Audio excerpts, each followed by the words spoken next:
So whilst I had the car in at the AC place and he was helping me diagnose the rear air conditioning problem on the M120 95 S600, he pointed out my viscous hub on the car was not up to par. And so going about replacing this, I'd ordered the new part from the Classic Centre.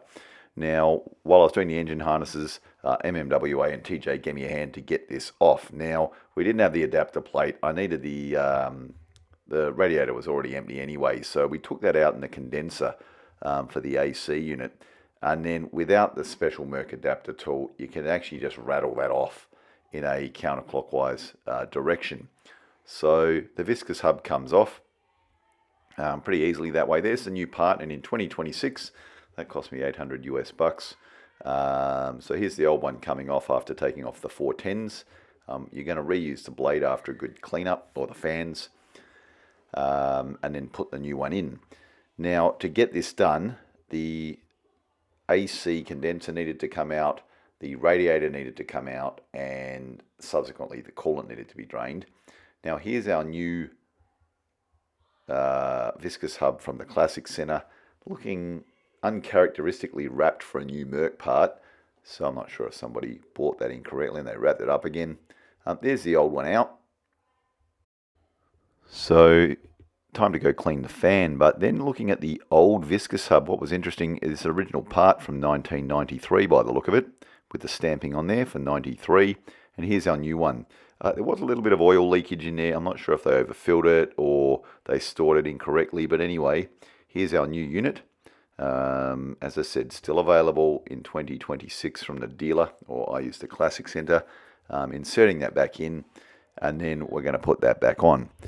Now, a side note, I'd had the condenser replaced with a Nissan's unit while I was doing the AC, and the Dremel's out because the Nissan's unit quite poorly. The screws are too long there, you can see, for the aircon condenser, and it stops the radiator actually sitting flush. So we actually covered up the unit, then ground them down to actually get that to sit properly. Otherwise, your upper clips don't come in nicely. So just a side note if you're having any problems with that and doing a similar thing at the time. So the original radiator is going back in, and then it's time to secure everything back up. There's the bare radiator.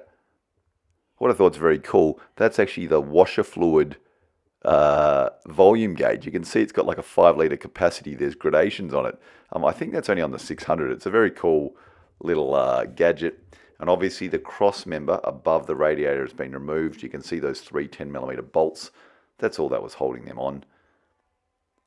So having ground down the bolts, that's going to sit a little bit better now. And then underneath the car, you've got to reattach all the lines. I think transmission cooler or something there. And then all the radiator hoses. So TJ's getting his hands dirty there as we put it all back together.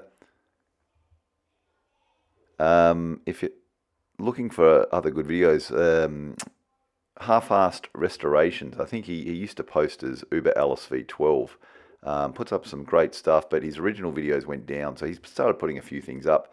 But anyway, here we go, putting all the hoses back on, and then we're going to have to fill this up with coolant again.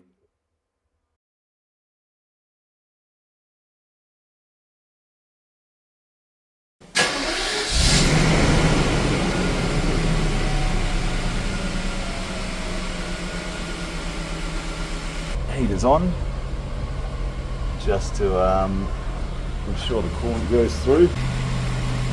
That is this far.